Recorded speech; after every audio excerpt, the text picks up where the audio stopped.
I would like to begin by stating, for the record, that this was not my fault. Yes, the library is currently floating dead in space, stripped of all light-speed fuel. But I blame Voidmonger. Again. Because apparently, when you let a cosmic entity whose entire existence revolves around the redistribution of entropy borrow some black holes, they develop an unfortunate tendency to escape containment and devour every source of light within 1,000 parsecs. Imagine my surprise when the library's quantum sails, once filled with the brilliance of 100 stolen suns, were suddenly empty.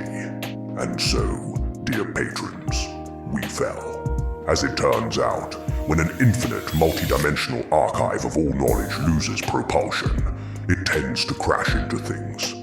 The problem is, space is mostly nothing, which means when you do hit something, it's bound to be something you really didn't want to hit. In this case, we landed inside what I can only describe as a cosmic worm the size of a minor galaxy.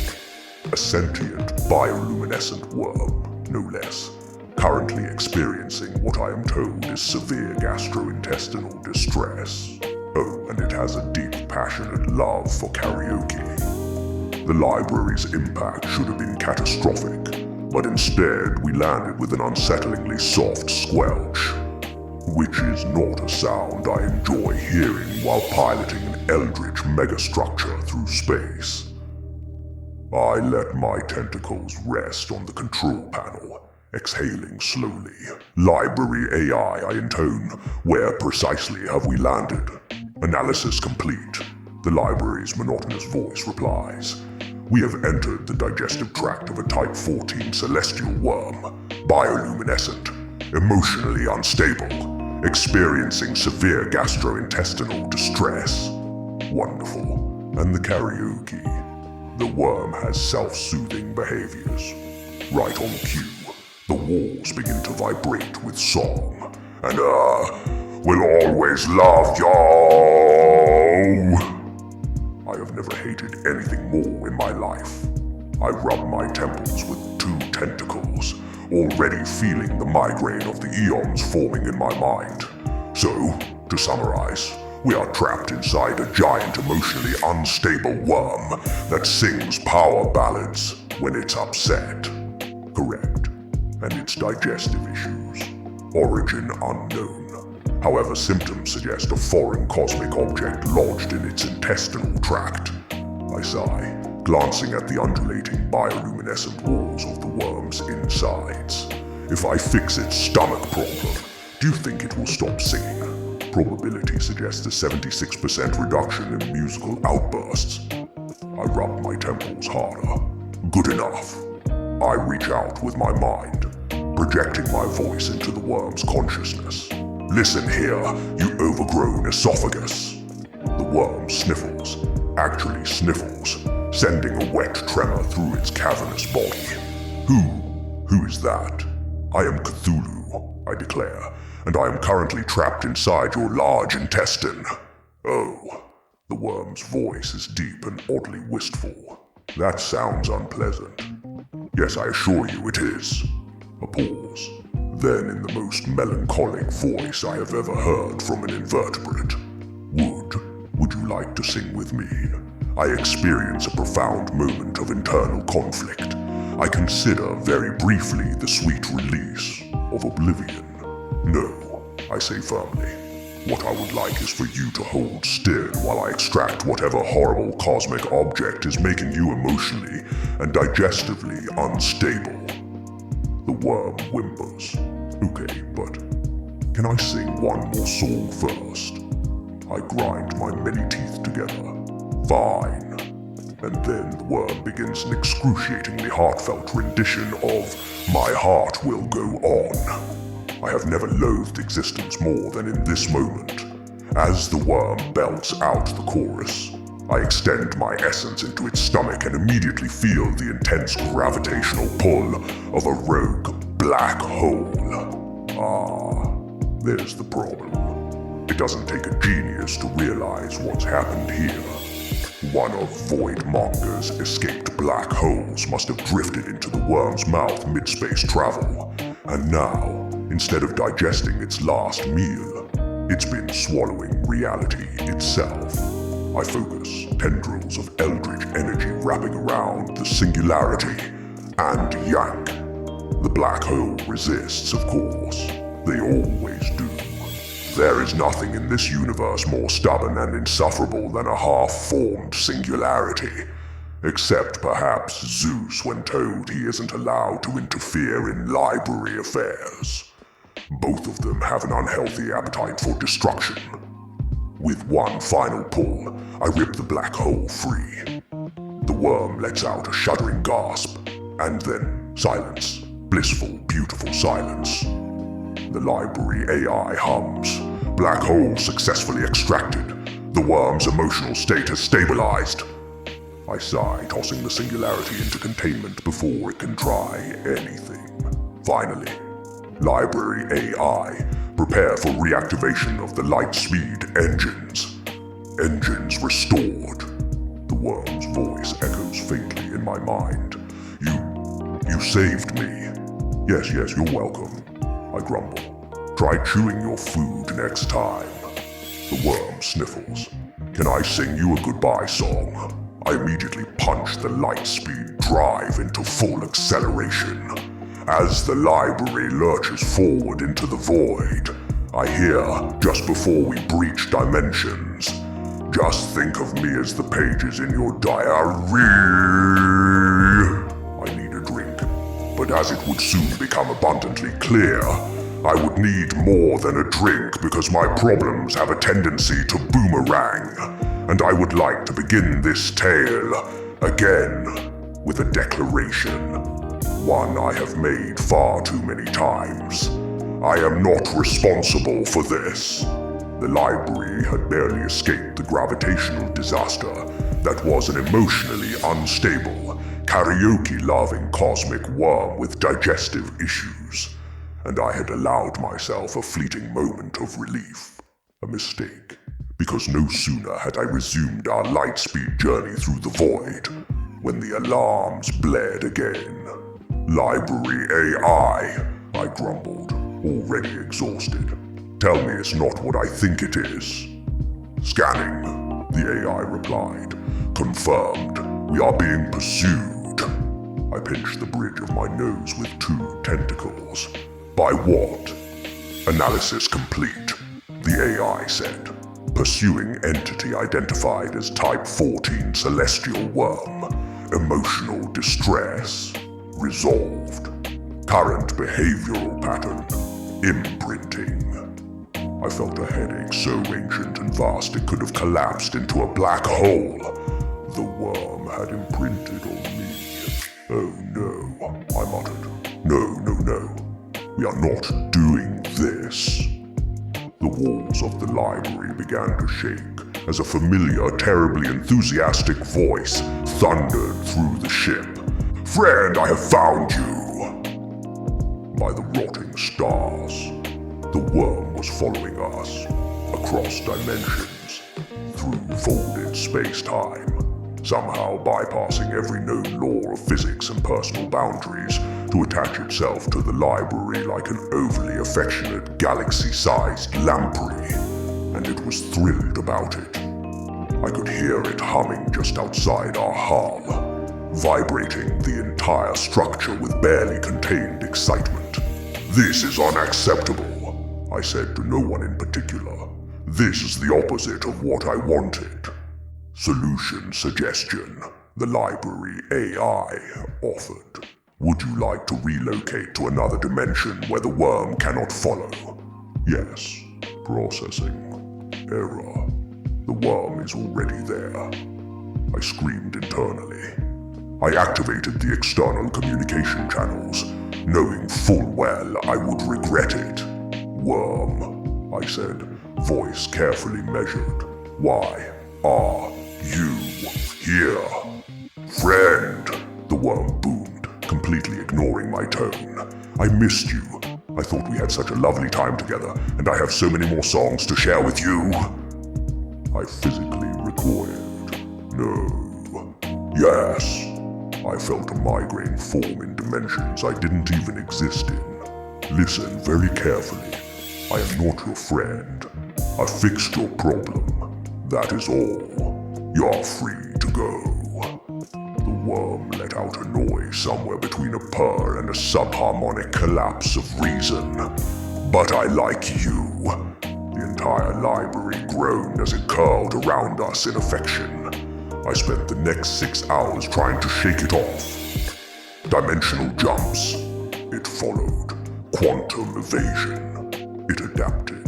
Filing official complaints with the Cosmic Bureau of Unwanted Attachments. They laughed at me. I had escaped horrors beyond mortal comprehension, only to be relentlessly pursued by an over-enthusiastic sentient space noodle with a Whitney Houston addiction. This was not how I envisioned my eternal existence. The situation reached critical levels of unbearable when the worm began singing again. Outside the ship, where its voice echoed through the fabric of space-time like a cosmic war crime. I will always love you. Stars blinked out of existence at the sheer force of its emotional sincerity. Entire planetary systems collapsed. Somewhere in a distant galaxy, a pantheon of gods resigned out of sheer second-hand embarrassment. Zeus, in particular, was likely standing in Olympus right now, loudly blaming Hera for allowing this to happen. This had to stop. I squared my shoulders, all of them. Worm. The singing halted. Yes, friend? You need to stop following me. The worm's glow dimmed. But I don't want to be alone again. I sighed, and for the briefest moment, something almost resembling empathy flickered in the void of my heart. Almost. I hatched a plan. Listen, I said. Voice softer now. You don't have to be alone. There are so many creatures in the cosmos who would love to hear your songs. The worm wiggled. Really? I pulled up a directory of the most insufferable and overbearing entities in existence. Here, I said, sending the coordinates. These beings would love to meet you. They will adore your singing. The worm shivered with joy. Oh, thank you, friend. I shall go at once. And just like that, it was gone. The silence that followed was so profound, so complete, I nearly wept. Library AI, I said after a moment. Where did I send it? Scanning. Confirmed. The worm is now en route to Olympus. Somewhere out there, Zeus was about to suffer. And honestly, that made it all worth it. Meanwhile, I finally relaxed until the alarms blared again. New anomaly detected. The AI chimed. I groaned. Oh, for the love of non-Euclidean geometry. What now? Voidmonger is requesting entry. I froze. Oh no. Shall I open communications? I exhaled slowly. Yes, let's get this over with. The screen flickered, and Voidmonger, the unknowable eldritch entity of pure entropy, appeared, chewing on something. Hey dude, it said, mouthful. You ever just eat time? I stared. What? Voidmonger gestured vaguely. I found a timeline just lying around, so I kinda snacked on it. No biggie. I took a deep centering breath. Which timeline? Voidmonger blinked. I think it was the one where Julius Caesar invented Wi-Fi. I slammed my head against the console. Library AI, I muttered. Prepare my strongest tea. Voidmonger beamed. Ooh, tea. Can I have some? Also, do you have any more timelines? I'm still hungry. I have never wanted to end an entity more in my life. End of transmission. Transmission. Or so I thought, and I'm going to lose my mind. After barely surviving both a karaoke-obsessed space worm and Voidmonger's latest eldritch tantrum, I had hoped, foolishly, that the universe would grant me a moment of peace. Instead, the library's alarms were once again shrieking like a Pantheon-wide HR violation, and I had the distinct sensation that something deeply, cosmically stupid was about to happen. Library AI, I said, voice already dead inside. Tell me this isn't another Voidmonger problem. Negative. It is a Zeus problem. I sat up. That was somehow worse. Clarify, I said slowly. Divine communication received. The AI droned. Message from Zeus. Prepare for your reckoning, squid. I stared. I waited for the punchline. I'm sorry, did Zeus just threaten me? Affirmative. The sheer audacity of it made me pause. The lightning-throwing failure of Olympus. The same god whose entire pantheon collectively ignores him out of second-hand embarrassment was now trying to exact revenge. I tilted my head. Oh, this is going to be fun. Zeus had apparently assembled what I can only describe as a pantheon-wide support group of divinely insecure gods, lesser Olympians, a few forgotten Mesopotamian deities, one guy who might have been an Egyptian god, or just a very persistent cultist. The so-called Divine Justice League had one mission: make Cthulhu pay. For what exactly? For making Zeus look like an idiot, which, I might add, he does entirely on his own. I sipped my tea, watching their approach on the library's observation deck. Library AI place bets. How long before this falls apart? Odds favor self-inflicted catastrophe within 7 minutes. A pause. 5 if Zeus insists on a monologue. I nodded. Fair assessment. Outside, Zeus materialized in a dramatic burst of thunder. He pointed at me. Cthulhu, you have... I held up a tentacle. No, he blinked. What? No. A beat of silence passed. I haven't even said what I was going to say yet. I know, I replied, and I am preemptively rejecting it. Zeus twitched. You ruined my reputation.